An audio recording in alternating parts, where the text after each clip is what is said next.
Hello, welcome back to the Police Report, the channel we share everything about crime stories and forensic science cases.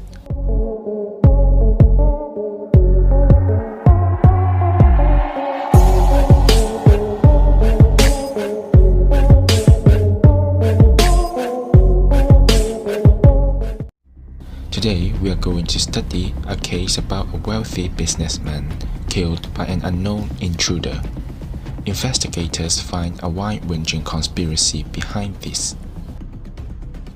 Before starting the video, please don't forget to give a like and subscribe to our channel.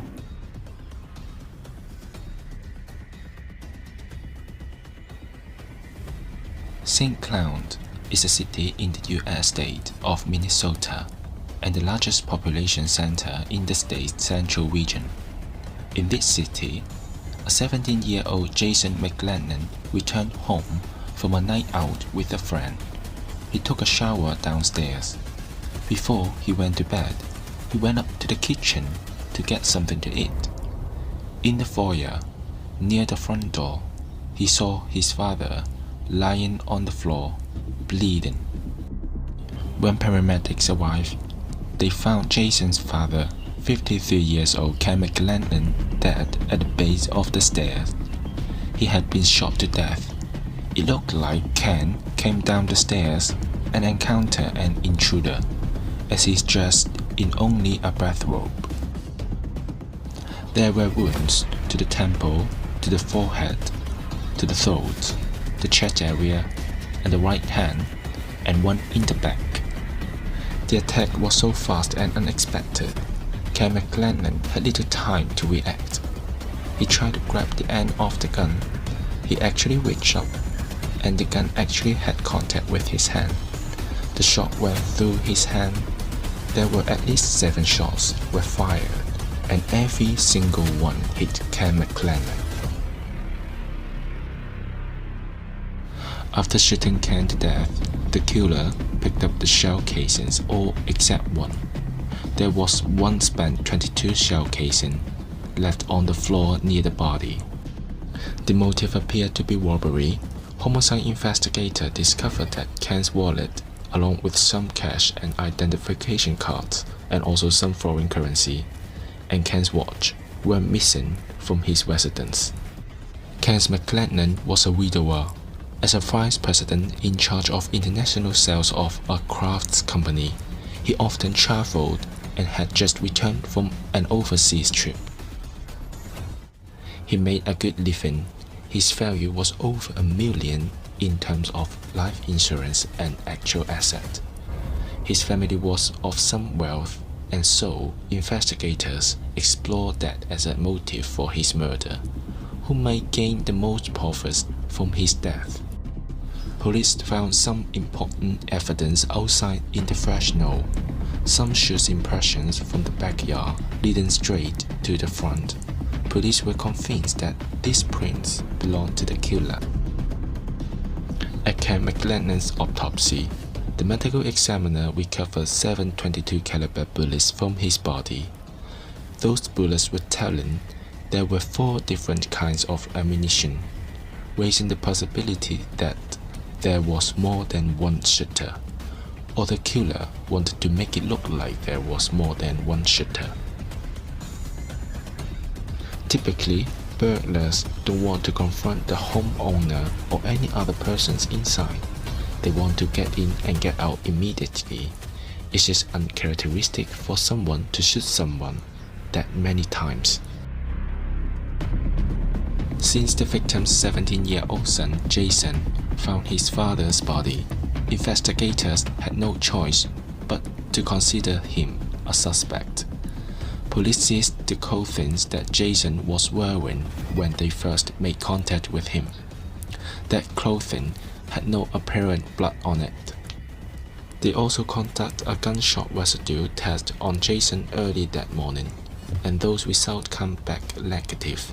That means he did not have gunshot residue on his hand. Another potential suspect was Ken's fiancée, a Swiss businesswoman, Alexandra Lautens. She had been living with Jason and Ken during the time that they were in Florida. The fact that she lived in their household was a subject of stress between the father and son, but their wedding plans were on hold. Investigator obtained the email from his fiancée, which indicated there was some trouble in their relationship at the time that Ken was killed. Yet, she was still listed as beneficiary of one of Ken's life insurance policies, and the policy was valued at $100,000. But Alexandra was in Switzerland at the time of the murder and was written off as a suspect. Police turned their attention to the shoes impression found outside of the crime scenes in the snow. Ken's son, Jason, said 2 sets of prints belonged to him and a friend. Since he wasn't allowed to smoke in the house, Jason and his friend went outside. Their shoes were sent to investigator for comparison with photos from the scene. Investigator inked the bottom of the shoe, impressed a clear acetate transparency against it. Then, investigator compared their transparency to the photograph that was submitted. These transparencies confirmed the 2 sets of impressions on the left side of the house belonged to the teenager. The 3rd set of prints on the opposite side of the house were different. The set of footprints that led around to the home up to the front door, and there was no set leaving the front door. The 3rd set of footprints around the other side of the house became the focus of the investigation. The impressions were run through a computer program called Soulmate, which can identify the make and model of any shoe or boot impression. It was able to indicate with certainty it was the New York Lutz brand shoes that had made that impression. Further checking revealed there were a number of stores in St. Cloud, Minnesota that carried the Lutz boots, a brand popular in the world of hip-hop. Then, police got a tip from an unlikely source. It was from the father of a female student from Tech High School. He stated that his daughter was very upset over details that she had learned while she was at school that day about this murder. It was the story of a wide-ranging conspiracy. She was crying hysterically and stated she was very fearful for what she was about to tell police. As police investigated the murder of Ken McLennan, they heard rumors that his relationship with his 17-year-old son, Jason, wasn't a good one. According to friends, Ken almost abandoned Jason's mother as she lay dying of cancer, and Jason deeply resented it. Regardless of the relationship between Ken and his wife, if the woman's dying, it just looks bad if he take off and go to another continent and not coming back for weeks, leaving Jason, who might have been 12 years old, to take care of his dying mother. It appeared that things changed for Jason, that he became more troubled in school. After Ken's wife's death, Ken continued to travel extensively for work. There were stories about Jason being left alone for weeks with virtually nothing in the refrigerator and having no money. After Ken McLennan's murder, police received a tip from Jason's fellow high school students. At least one other high school student had been asked to provide a gun. A number of high school students knew about this. The informant said that Jason asked several people to help him kill his father, but all of them declined. They didn't think this was really going to happen. The informant said one friend, Matt Moeller, agreed to help by providing a gun in return for money. Matt was an afraid kid who got dazzled by the money.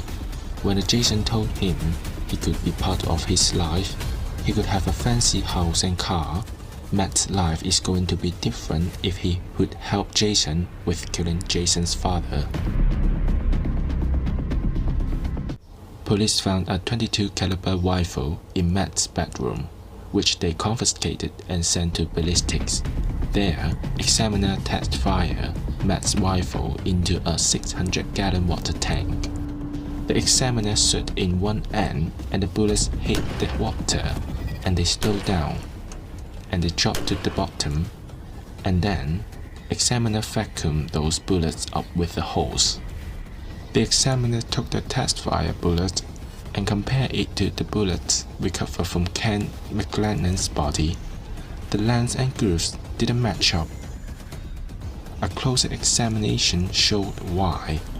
A boroscope, a fiber optic magnifier, revealed a series of abnormal scratches on the inside of the gun barrel.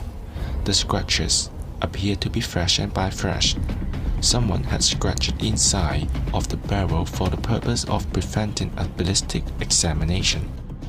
So the next step was to compare the spent shell casings from the scenes to the casings from the test firing, looking at unique marks made by firing pin as it struck the bullet. They were identical. Also, inside the barrel was a small drop of blood. DNA testing proved the blood was Ken McLennan's. It made sense, based on the shoot on the hand, that Ken McLennan had actually grabbed the gun before the shot was fired. Because of that contact with the hand, some of his blood then did blow back into the barrel of the rifle. When confronted with this evidence, Matt Moeller admits he was involved, but insists Jason McLennan was the killer.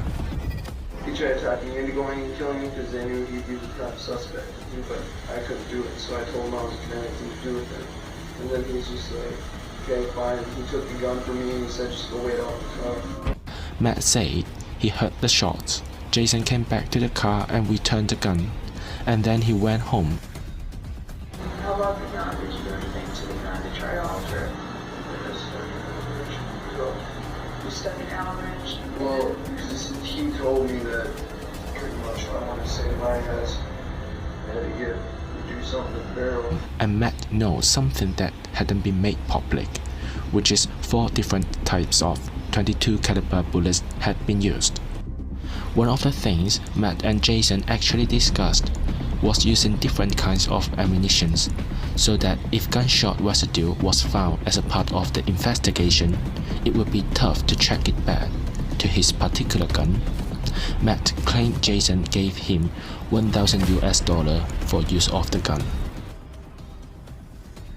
Yet, when confronted with Matt's confession, Jason denied any involvement in his father's murder. I didn't do anything. That's an even bigger reason for me to not do something like this. Even though the fact that I loved my dad. Even if I didn't love my dad, even if I hated his guts, I still see TV, I still see all that stuff. You don't really get away with anything. I'm not an idiot. I might not be great at school, I might not pass, but I'm not a moron.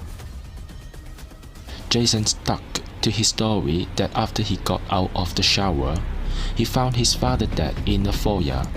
He insists he had no idea who killed him. Police had 2 versions of events surrounding the murder of Ken McLennan, and they weren't sure which one was true. Both of them had reason to lie to police, so police had to do the best they could to prove for certain what really happened versus what Matt and Jason claimed happened. Once Ken McLennan's murder hit the news, some local high school student in St. Cloud, Minnesota called police, saying the victim's son, Jason, had offered them money to help him kill his father. One of the students that police interviews was present at McLennan home several weeks prior to the homicide. Matt actually stood in the hallway of the residence while Jason and this other student watched and made gun sounds. When it was apparent that Ken McLennan would be coming in the house, that raised the possibility that there might have been a 3rd person involved in the murder. Police were so concerned based on the fact that all these high school kids had been involved in this murder. The key break happened with a student offered to lead police to some incriminating evidence. The day after the murder occurred, this student had confided that he knew where the bloody clothes were, that Jason had been wearing at the time that this murder had occurred. Police found the clothes exactly where the student told so. They were buried on property owned by Matt Moeller's parents. Police found a wet plain shirt, a pair of blue jeans with one glove in back pocket. A pair of white shorts also found some information from Ken McLennan's wallet, some business cards from his employer, and some foreign currency. The clothes were Jason McLennan's. Students had seen him wearing them the day of the murder. DNA testing proved the blood on the clothes had come from Jason's father. The fact that police could prove beyond a reasonable doubt that those jeans were Jason McLennan's, with his dad's blood on the bottom of the pant leg, was an extremely important in this investigation. The bloody glove was even more telling. DNA testing on skin cells showed Jason had worn the glove. Inside is found gunshot residue on the glove from 4 different types of .22 caliber bullets. It's important when the test came back, not only there was gunshot residue on the glove, but also corroborating what Matt Moeller had told police about using different kinds of ammunition. This seems to prove Jason fired the fatal shots. But prosecutor had one major problem. They still hadn't identified who made the foot impressions in the snow, the ones that led to the front door of the crime scenes. Police knew that a number of other high school students had discussed about the money they were going to get. They were going to live the high life, and that was why police spent so much time trying to identify that third set of footprints. If another student was involved, a defense attorney could raise the possibility of reasonable doubt. Police had to be able to explain to the jury where those footprints came from. So prosecutors pressured Matt Moeller, reminding him that a first-degree murder conviction meant a life sentence. He agreed to plead guilty to second-degree murder in exchange for a reduced sentence. Matt then admitted the shoes were his and turned them over to police after hiding them in his basement. He said he made the shoes prints in an effort to throw off investigators. Trace evidence analysts compared the shoes to the shoes print. The shoes corresponded to the shoes prints at the scenes. Prosecutors believed the motive for the crime was Jason's hatred of his father. Jason blamed him for abandoning his mother as she lay dying of cancer. Jason also wanted his father's money. Ken's estate was worth about $1.5 million, and Jason wanted to reap the benefits. On the night of the murder, Ken McLennan returned home from his business trip and immediately went to bed. Jason and Matt waited outside until he was asleep. Matt used the third pair of boots to walk to the front of the house, leaving a trail they hoped would trick investigators. Jason went inside with a .22 caliber rifle. Matt rang the front doorbell. When Ken McLennan walked downstairs to see who it was, Jason ambushed him. Ken grabbed the rifle barrel, but it was too late, and Jason fired 7 shots, killing his father instantly.